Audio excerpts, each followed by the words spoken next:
How's it going? I thought I'd record this weekly update. And this is going to account for the last 2 weeks. You guys probably noticed that I didn't post anything last week, any updates last week. And that's just because I was sick. I was sick from, I think, Thursday of last week to yesterday, Saturday of this week. So, yeah. Not too much was done within that time. I had a fever, and then was like kind of oscillating back and forth between a cold and a fever for a while, which was weird. Very weird, actually. Anyway, at the beginning of last week, I finished using the T40, the big agricultural drone that we have, to spread phosphorus. Because a couple weeks ago, we got a report back from a soil analysis saying that we had extremely low phosphorus levels, and they measure it in parts per million. And typically a good amount of parts per million in a pasture is going to be, let's say 25 parts per million, but ours was 3, which is obviously pretty terrible. And this is for phosphorus, by the way. Phosphorus helps with plant health and also helps with root growth as well. So it's very important. But this is actually very typical for Uruguayan land. Apparently, much of Uruguay has poor phosphorus levels in its soil, which is interesting. So because of that, our first thing to do with the drone, my first thing to do with the drone, was to start spreading the granular fertilizer we had for the phosphorus. And because we had such a low level of phosphorus, we were spreading, and still are spreading, 200 kilos per hectare of phosphorus, which is quite a lot. I mean, to give you some context for how much that is, the drone can carry about 40 kilos. And we have to fill it up. I have to fill it up, I don't know, 20 something times, maybe 30 something times, just to cover about 5 hectares or so. Because of course you're not getting the precise amount in the drone every time, and it's not completely spreading it 100% equally. It's very precise, but it's not always 100% the same all the time. So it takes a lot, and takes quite a while, and for most operations where people are spreading fertilizer, it's going to be maybe somewhere between 40 and 80 kilos per hectare instead of 200. 200 is a lot. It's a lot. But we need it. So I finished doing that on one of our fields last week. It took quite a while to get it done. Part of the reason was because I had the setting in the drone set to spray 50 kilograms per hectare, because I tested it at 200, and at 200 kilograms per hectare at that setting, it would take, I'm not even joking, about 5 seconds for it to dump all the fertilizer on one small spot, and then come back and I'd have to fill it back up. So I thought, I'll take it way down to 50, and that'll help out, just spreading more and spending less time shoveling fertilizer into it. Although it'll still take a long time. And it was all right. It was about, each flight was about, let's say, 3 to 5 minutes instead of 15 seconds. So that was better. But I realized later on I could adjust the setting to about 100 kilograms per hectare, and that was a happy medium for that. But anyway, finished that, and to tie into that theme of the agricultural drone work, I was talking to some other rancher who lives about an hour away from us, And she also does regenerative cattle ranching, meaning she doesn't use artificial fertilizers on her property. At least very, very, very rarely does she use it. Only to truly benefit her land, because she wants to restore the natural nutrients of the soil, just to make it all healthier, to make her animals healthier, and eventually becomes a virtuous cycle, a good cycle. But she's about an hour away, and I told her about what I was doing with the drones, and so I said, you know, if you want, I can come over and I can do some work for you. And I started off, finished yesterday at her ranch. I brought over the small DJI Mavic multispectral camera, imaging camera drone to her property, and I took about, say, 2.5 hours, and I mapped the entire property, which was about 114 hectares, so about 270 acres, I think, something like that. And the point of doing that was just to show her that this stuff works and it's interesting and she gets valuable information. I mean, she's someone who really enjoys having information, having more data about what's going on with her land, because she takes soil samples all the time. She's highly attentive to the changes in her grasses, the changes in her soil. She's interested in any new species of grass that pop up, or any problematic weeds that come about.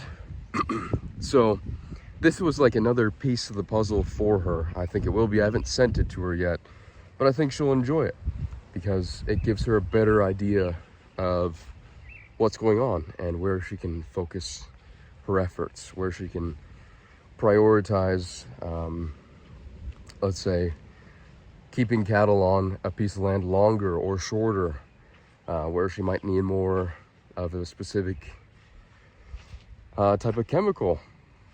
And I don't mean applying that chemical necessarily, but just because you can use like legumes to fix nitrogen, add more, keep more nitrogen in the soil, for example. So where she might want to plant more legumes, like clover, she gets lots of data from it all. So I finished that for her, and it was interesting. I got to talk to her about the different types of grasses in the area and some different types of weeds that are problematic for I guess it's sheep's stomachs. It's bad, and it's actually right over here. It's this yellow flower. I can't remember what she called it, but it's this right here. It's apparently problematic. But she has lots of information. Very, very wise woman, very wise. And it was also nice because I didn't charge her at all for doing the mapping. But she does want me to use the T40 drone, the spreader drone, to spread some seeds on her property. But going through this process with her is interesting, because I get to see what I need to pay more attention to, how I can do a better job of selling it, or making the process more interesting, or emphasizing certain ideas that I need to relay to her or to other potential customers in the future. And figuring out how to solve little problems. It's so going through this was helpful, even though it was just a very simple, short thing of going over to her property for a little bit and doing something for her for free, and then likely coordinating with her to do the seeding in the future. So that was good. Let's see, what else? I posted an article or a little essay on the preparation. You can go to thepreparation.com to see it. Of course, been keeping up with guitar and Spanish and working out. Of course, a little less so being sick. Not quite hitting the numbers I wanted to, but did not feel good. Anyway, despite being sick, I think these past 2 weeks were all right. Going into the future, there will be much more. I mean, this upcoming week, we are hosting the Plan B conference here in Uruguay, where we'll have about 80-something people in Punta del Este, and I will be there and helping out. I'll be helping out because my family put it together. So I'll be doing that at the beginning of the week, and then yeah, we'll see what else there is. I also finished listening to the audiobook for How to Win Friends and Influence People. And to be honest with you, it's a book that I've put off for a long time, because it's one of those books that a lot of these very fake people mention, like these fake entrepreneurs mention, especially on YouTube, the guys who are more like influencers than entrepreneurs. They always mention How to Win Friends and Influence People, but it's almost like they haven't read it, you know, and I didn't realize that until I actually read it, because when you listen to them talk about it, it's like they put How to Win Friends and Influence People in the same category as the 48 Laws of Power.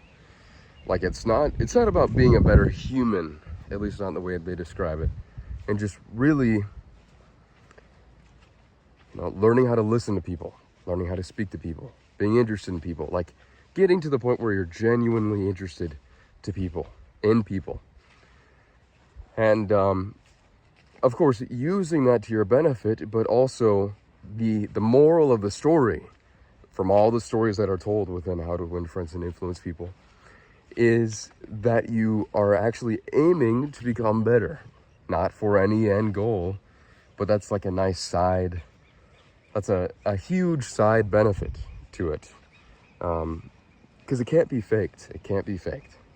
I guess it could, but I don't know how long it would last. But they kind of group it in the 48 Laws of Power, where it's, how can I manipulate people best to where they buy stuff from me?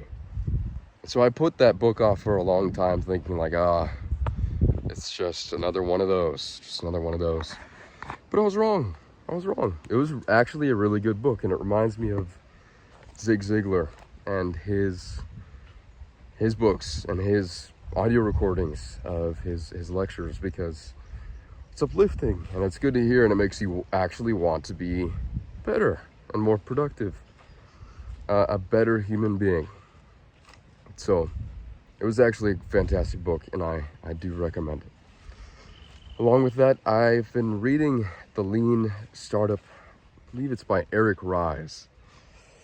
And I think some of the ideas are helpful, especially the emphasis on actually trying to get out there, not holding back and saying, we need to make sure everything's perfect. And this is a common theme with these books on entrepreneurship, is when you're starting a business.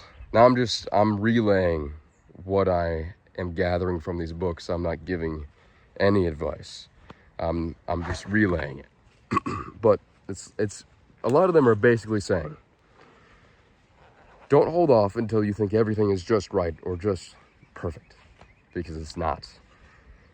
And it's definitely not, because you have not tested it with the market, with people, with real people in the real world.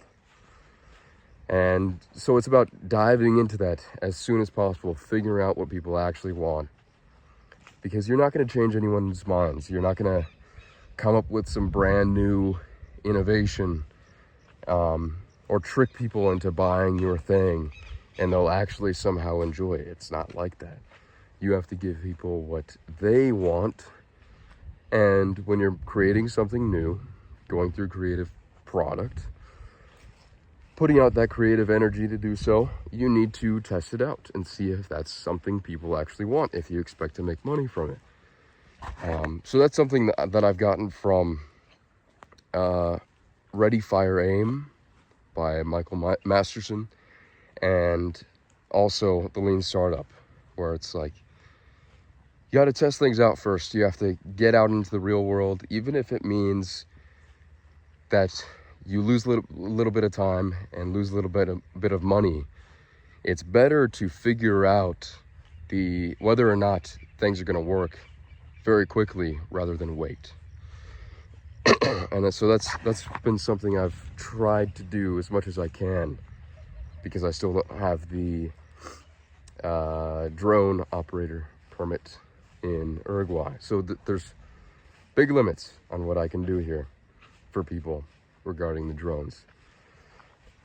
But that book is actually pretty good. Lean Startup is good. Not super easy to read, but it's good. So yeah, anyway, that was the last 2 weeks.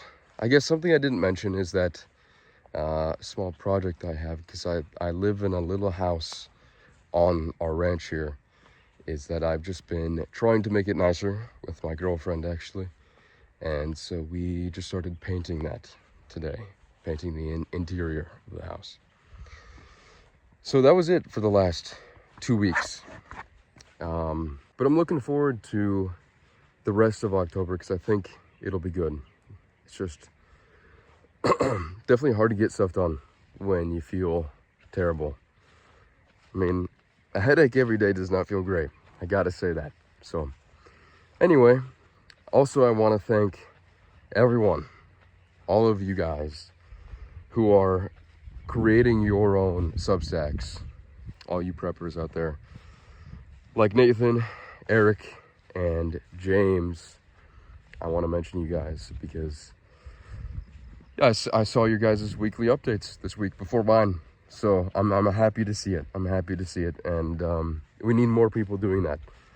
So for anyone who is going through the preparation, I'd say, especially if you're young, but you don't have to be, of course, you need to set up a Substack page and start posting what you're doing every week and tracking your progress, because there's multiple reasons for it. Number one, your writing will improve for sure, especially if you're writing consistently over long periods of time. Number two, you're going to hold yourself accountable, and slowly, especially since we will be helping you gain more people who want to follow you, you will have a number of people hoping that you will succeed and wanting to support you. So you'll feel the weight of responsibility to continuously get things done. And posting on there will just help you hold yourself accountable and make sure that you are making consistent progress. And lastly, it's also going to be a great thing for you in the future. I mean, think about 4 years in the future. Let's say you're done with the preparation. It was wild, interesting. Sometimes it was very boring. Sometimes it was extremely fun. You know, there were ebbs and flows, just like life is. Natural ebbs and flows of craziness and tranquility, or maybe boredom. You're going to have lots of interesting experiences. And if you write them down, if you write down what you're doing, and I want to emphasize this as well, when you're writing, add detail. It's very difficult to do, very difficult. I can't explain to you how much mental strain it puts on you to try to write it down, write something down that you've been doing and explain it in depth, in detail, in an interesting way. Not just interesting to yourself, but interesting to other people. Nothing easy about it. Nothing easy about it. But it's good. It's going to help your writing, like I said. But it's also going to be interesting for you, because 4 years in the future, 10 years in the future, 15 years in the future, you're going to be able to look back at what you did every week and go, where was I on, let's say, October 11th in 2025? What was I doing? And you're going to be able to look back and go, oh yeah, this is when I, rappelled off this 500-foot wall, and I was also going to EMT school. I don't know, but you'll just have so many interesting stories, and you'll be able to remember this. And so many people throughout their lives, the years slip away, and they don't remember half of what happened. So not only are you going to be able to remember much more than everybody else, but you're going to have done things worth remembering. And I'd say the last thing I have to say in regards to writing and posting on Substack is there's this great quote from Ben Franklin. And he said, either write something worth reading or do something worth writing. And the more you think about it, it takes 15 seconds, 20 seconds, and you go, oh, it's actually a cycle. Write something worth reading or do something worth writing. So you start to do something worth writing, and then you write something worth reading. It's a virtuous cycle.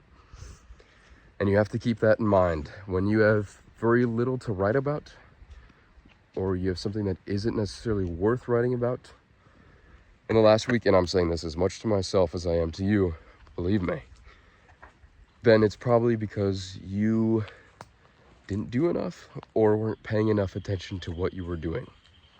So, anyway, I hope you guys are doing well. Hope you guys aren't sick. I hope that's for sure. And I will see you next week. See you soon. Bye-bye.